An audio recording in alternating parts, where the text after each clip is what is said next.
Hi, friends, and welcome to Let's Talk About Healthcare, a podcast about the challenges and the opportunities, the good and the not so good, and the moments of joy found all across our healthcare system today. And remember, it's up to all of us to make healthcare work better for everyone, one day at a time.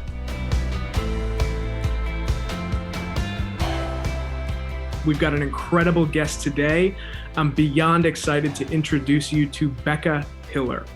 Becca's joining us today from Nashville. Becca is currently the Agile Coach at Provider Trust. She's somebody who I actually have the privilege of working with in a ton of different capacities, but the value that she drives and her role and what she's been able to help healthcare organizations do in a bunch of different capacities over her career is just simply tremendous. And we're so excited for her to join us. So Becca, thanks so much for joining us today.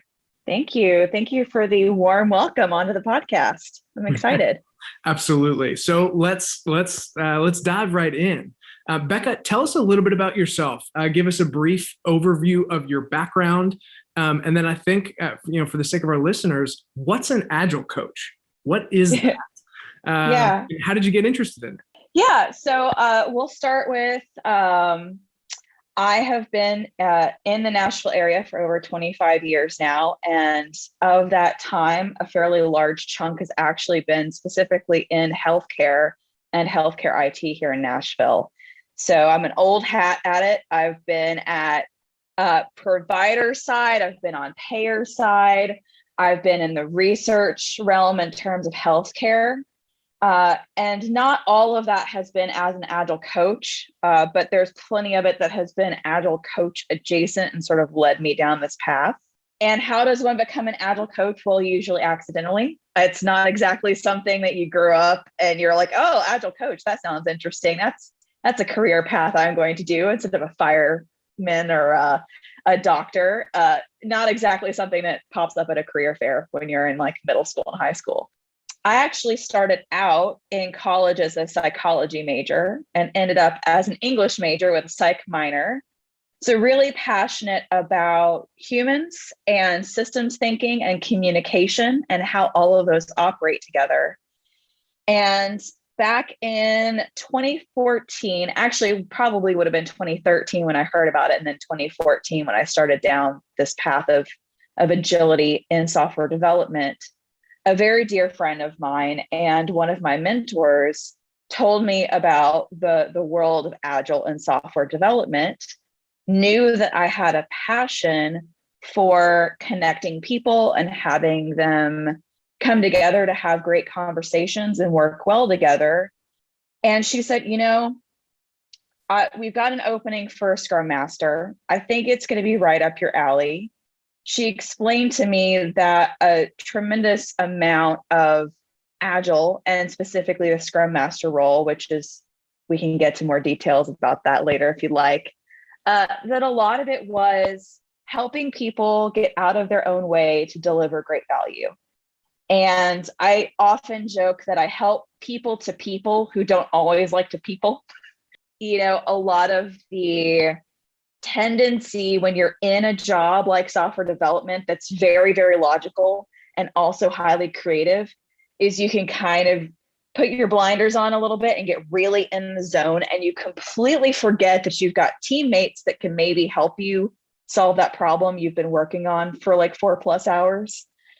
And a lot of the purpose of having a Scrum Master or an Agile coach is to look to that people side of things and say, hey, maybe there's a different way that you can solve this problem.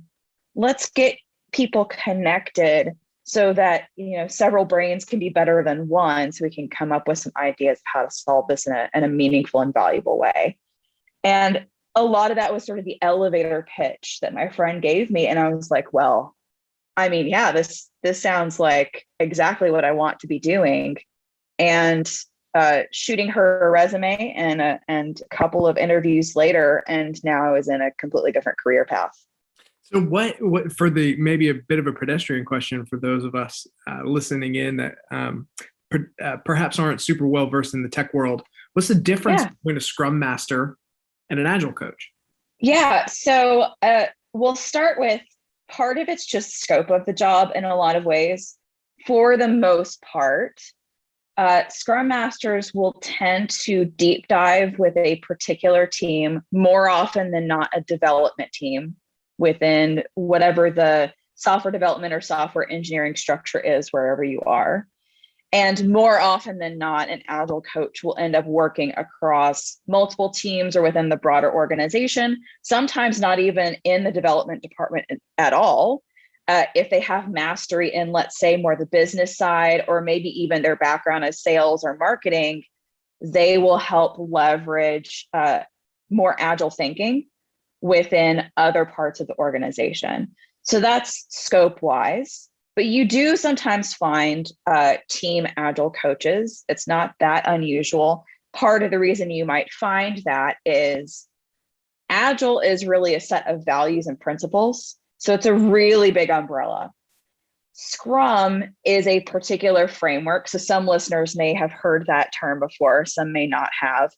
But the very short version is it is a framework that is within that Agile umbrella and sort of lays out sort of higher level practices and principles. And then you sort of add more approaches and processes that fit best for your organization or for your teams. That makes a lot of sense. So fast forward to today, you're currently an Agile coach at a high growth health tech company. What's a day in the life look like? Right? What is across teams within development? Just what does a day in the life look like for you?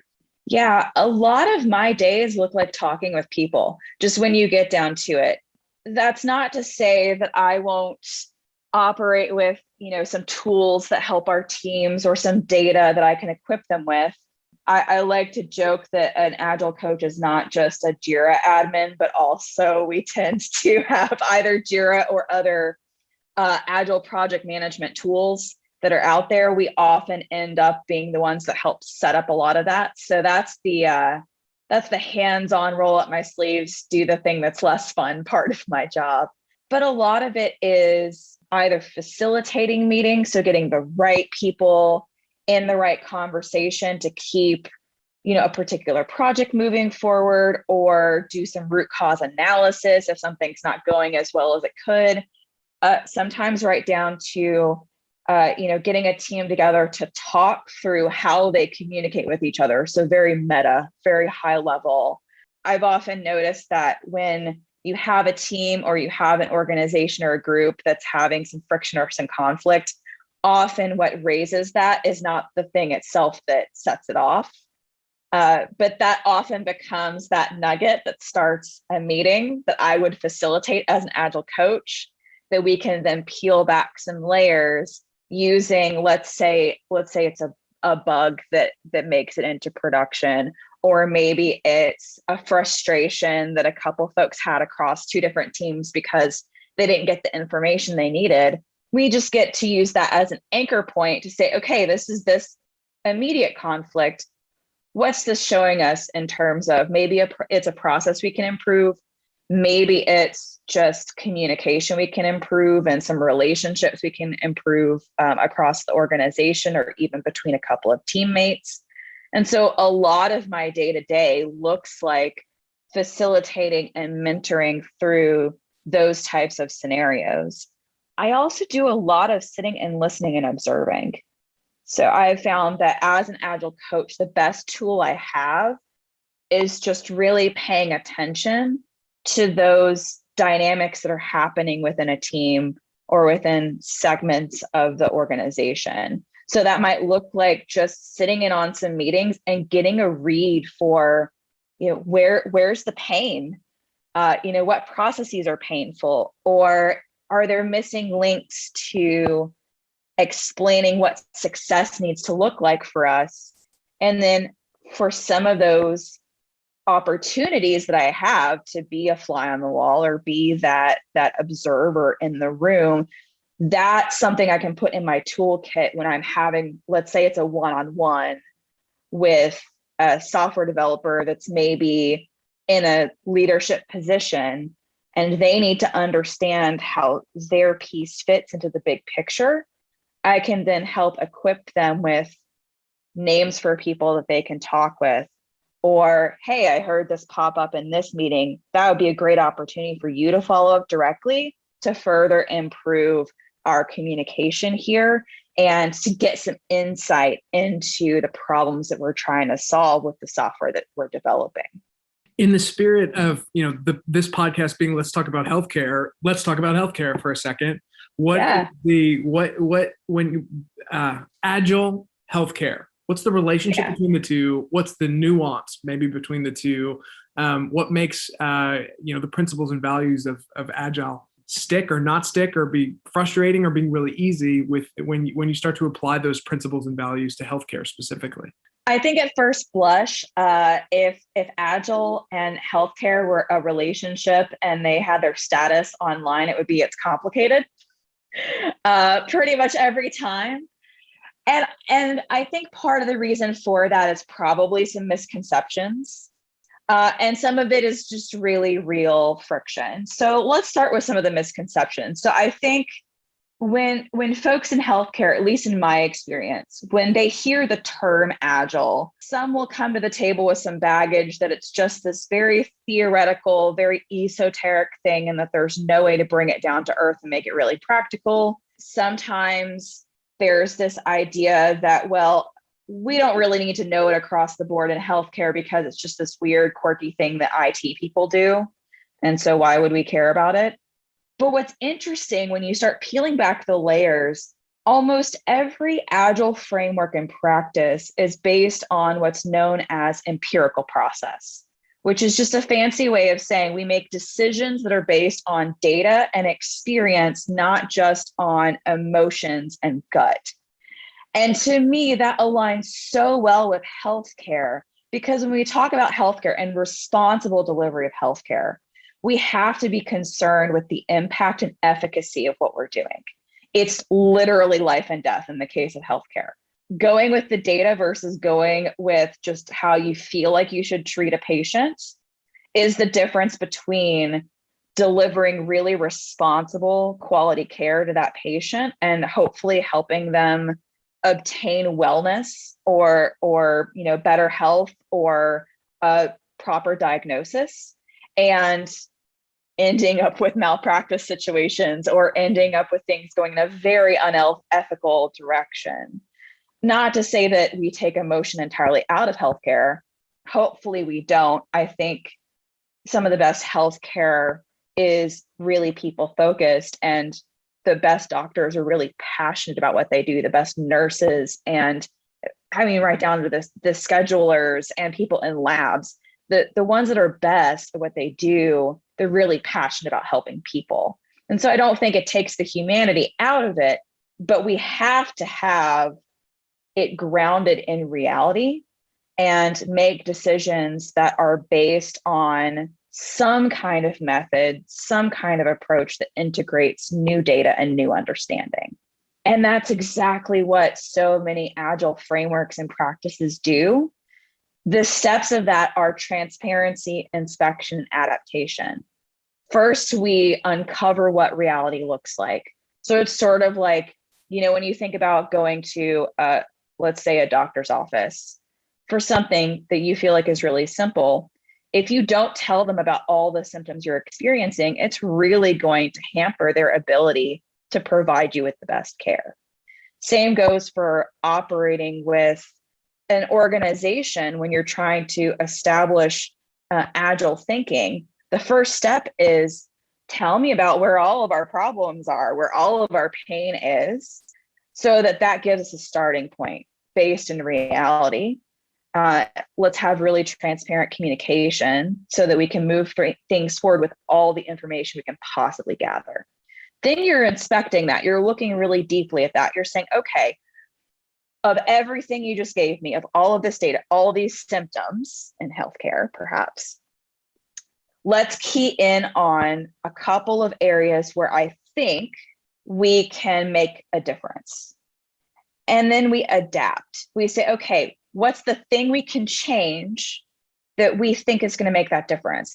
It's not just a guess out of thin air. It's based on all of the evidence and this close examination. What's at least one thing that we can directly change that we think is going to improve the situation, or in the case of healthcare, hopefully improve the patient or improve the delivery of care.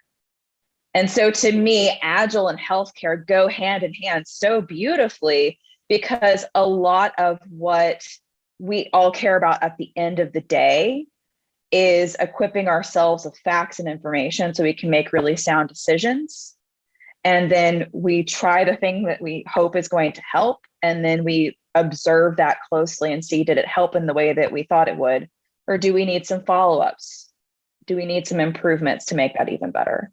So I love that answer. And that kind of brings me to my next question, which is, if the connection and the relationship between healthcare and Agile is really that natural in the way that both approach solving problems, approach innovation, approach keeping people safe, right? What's the adoption curve look like for healthcare and for healthcare organizations adopting Agile values, principles, and practices? If the relationship is so good, is the adoption also good? And I, that question is exactly why if it was a relationship status on a social media site, it's complicated.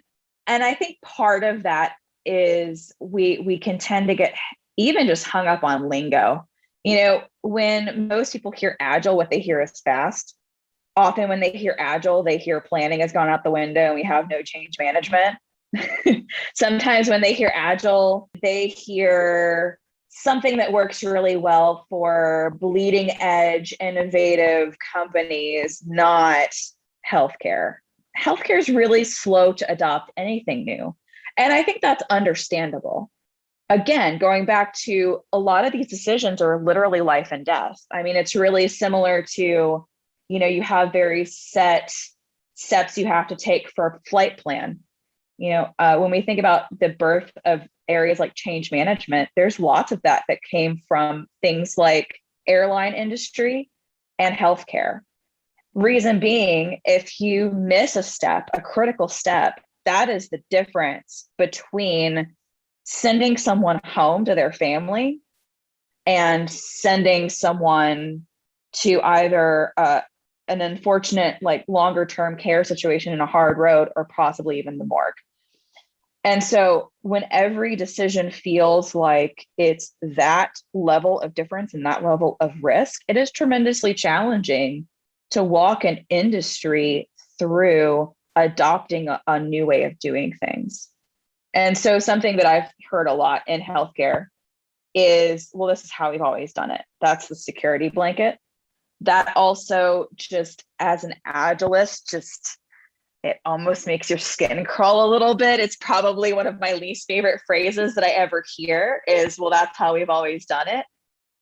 But I also have to take a step back and understand some of where that's coming from. It's coming from a fear that if we fundamentally change our approach, we're going to end up delivering worse care and not better care. We're going to have less alignment with security and compliance rather than more alignment with security and compliance. I think what tends to help a healthcare company better adopt Agile, I think step one is helping them understand that things like documentation and change management and really thoughtful, meaningful approaches to process are still there in Agile. We just have a faster cycle of feedback typically in an Agile world. So it's more opportunity to give feedback. It's more opportunity to check in and see, is it working or not?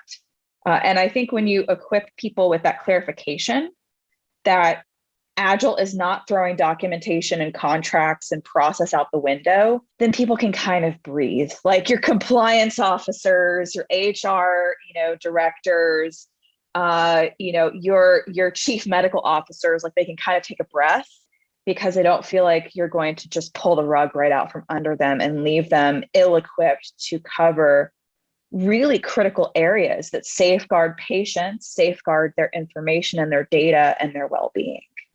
Those still can exist. Yeah, I love that answer. Something I'm thinking about too as I'm listening is you really made a connection between Agile, which has the perception of being, how did we build software? But we're taking those principles and values, and in your mind, you're applying them across the organization, right? To HR, to compliance, just for some of the things that you've already mentioned and identified, which at that point, we're really outside of a process for building software, and we're really into something that has a cultural impact across an entire organization. And so, the next question along those lines is, what is there a relationship? We talked about the relationship between Agile and healthcare. What's the relationship between Agile and company culture, right? Or is Right. If some of these are inherently driving what could be cultural outcomes, I'm curious where's your thinking been on that? Yeah, absolutely. I think for starters, agile or agility is a spectrum. It's not you're agile or you're not. I think that companies that I've observed, or even teams within companies, they're trying to, help pivot the ship a little bit. When it's done really well, there's a focus on, in almost every meeting or every conversation, saying, what voice are we missing in this room that could tell us more about what success would look like?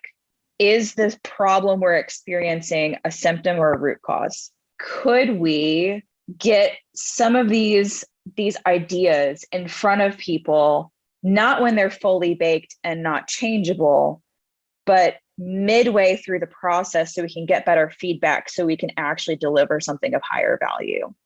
And I think when the company culture or even a team is really latching on to the concept of Agile as a set of values and principles, and they're doing it really well, these are the key things that I see.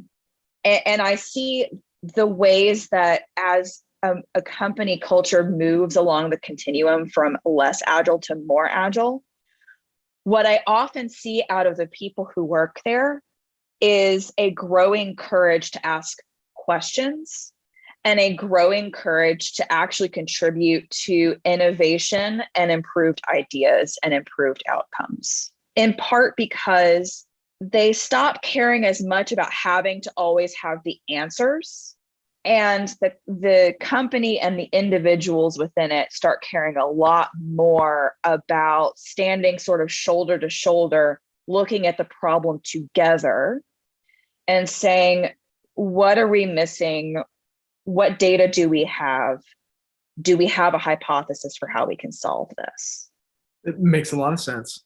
Well, I'm just curious, when you reflect back on your experience in this world, do you have any examples that come to mind that are just potentially either culturally or super specific to in building software, that just were like, hey, here's an example of how we tackled a cultural problem and how an agile philosophy or mindset really helped us unlock something? And certainly it doesn't have to be as specific to name people or companies, but the what comes to mind when you think about that? It almost, as I'm listening to you, I can almost hear you thinking of examples as you're right. as you're thinking. I'm like, gosh, this is it. She's saying it this way. I'm thinking because you've seen it happen. Yeah. And so I'm curious if you could give a specific. Of which there are plenty. So one specific example I have was a team that I worked with where, when I first started, and it was a development team and a product team. And I set it up that way in part because they were really starting as completely separate teams that occasionally would get one person from the product team together with one person from the development team. They would talk through upcoming work that they had slated for the quarter. They would sort of struggle to start making some decisions, putting pen to paper, trying to throw dates at it, trying to estimate how long it was going to take, talk through what they thought the implementation was going to be. And then about 2 weeks into it, they would have to scrap the whole thing and start all over again. And even in those 2 weeks, it was just every single day, it was watching the product team and the development team come to work with this dread to their walk and this dread in their eyes that, whatever I'm walking into today, something's going to get thrown in my lap and it is not going to be pleasant. And I'm going to have to probably throw out half of what I tried to accomplish yesterday. That was the feel of the team. And I observed this for a little while because one of the key tools in the Agile Coach or Scrum Master toolkit is observe first and get a feel for reality and build trust with the people involved. Don't roll in starting to make suggestions and decisions right out of the gate. Doesn't tend to work well. And I had a couple of people start the conversation with me that this seemed really painful. And it seemed like there was probably a way we could do this differently. And I said, well, if we have a whole team that's going to be implementing this work, what do you think about having the whole team in these conversations? I realize that when you add more people, it feels like it's going to go a lot slower. And I'm not going to lie to you, it might go a little slower in the beginning. But why don't we just go ahead and bring in the whole team to this refinement to talk through the work that you're planning out for the next few weeks so that everyone can hear at the same time the setup of what we think the scope's going to be. And they've got a chance to just go ahead and ask their questions. They can help you spot the risks. They can help you spot the dependencies. And let's just see how that goes instead of having sort of a delegation of a couple different people. And there was skepticism. They were like, all right, well, we'll try this out. First meeting was slow and it was a bit painful because it was awkward and it's not what they were used to. And some of the developers on the team were really nervous about even speaking up and asking questions. But in that first meeting, as you got to like the last 10, 15 minute span, people started to get into a little bit of the rhythm. And they did that a couple of more times. And this team went from product being frustrated with development and development being frustrated with product and having a lot of broken trust because we had no consistency in delivery to a team that not only was delivering consistently during every iteration, but they were actually able to take on more. In some cases, they were able to nearly double what they were delivering. But the most important piece was they were starting to have natural, regular conversations outside of those set meetings where it was developers and product talking with each other. Hey, I've got this thing. Can you look at it real quick? And so by the time the team was hitting releases together, they were delivering the type of value not only that was expected, but in some cases was exceeding expectations. And it was just that change of getting the right people in the room so that the individuals who would be doing the work could hear firsthand what success looked like from the perspective of product. And it also became a scenario where it was no longer operating like two very separate teams. You had technology and business operating together to deliver high value for users and clients. That's powerful. Thanks for sharing that. Becca, this has been amazing. I've got two more questions for you before we wrap it up. Sure. For the folks listening. Is one, what excites you the most, thinking broadly about the future of healthcare? What is it that when, if you could wave a magic wand or change something, what would you change? Or what keeps you excited or brings you joy about working in healthcare and about envisioning the future a little bit when you look forward?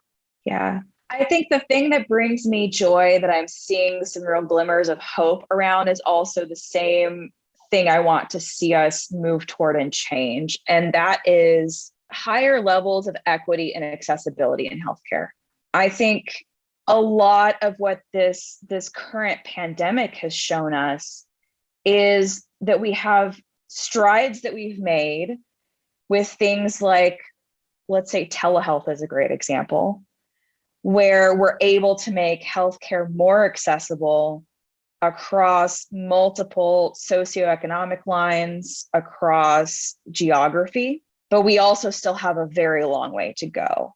And I think for us to have a healthcare industry and system and organizations that reflect the best that it can be, to me, that means we are serving people and bringing them well-being that is to the degree that they need, and taking into account that different people and different communities might need different things. but being able to serve those communities and serve them well, I think the joy that I find in the lessons we've learned, particularly over really the last year, has been just this transparency and real awakening around how we can deliver more equitable and more accessible care. Thanks for sharing that. And then last question today is, what are you currently reading? What's on your bookshelf? What's bringing you some inspiration these days? We ask everybody this. Yeah, so I mentioned before I was an English major. What that means is that I honestly have to limit myself to one nonfiction and one fiction at a time, because otherwise I will start 5 books all at once and finish none of them. So my nonfiction of choice right now, I just started, like literally yesterday, is Me and White Supremacy by Layla Saad. I was really excited that she released a companion journal that goes with it. And ever the student, I really love the opportunity to go through it slowly and deliberately and use that companion journal. So I'm really excited to dig into that. Fiction, after going through some heavy fiction selections over the last couple of months, I'm going a little lighter this time.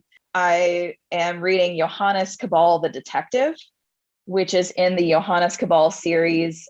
For those that enjoy like contemporary sort of neo-Gothic type stuff, and you closet and not so closet steampunks out there, you would probably enjoy this. It's quirky and full of sarcasm and dark humor, and I absolutely love it. That's amazing. Thanks so much for sharing. Becca, this has been incredible. We're so grateful to you for spending the time with us today. I know I personally have learned a ton, and I'm sure those listening have learned a ton as well. For sure, for our listeners as well, if you've got extra questions, feel free to reach out to Becca, find her on LinkedIn, and feel free to connect with her as well if you're just looking to learn more about Agile. And I'm sure she'll be happy to be a resource. So that's it, friends. We're so grateful you chose to join a couple of minutes with us on this episode, and we will catch you next time.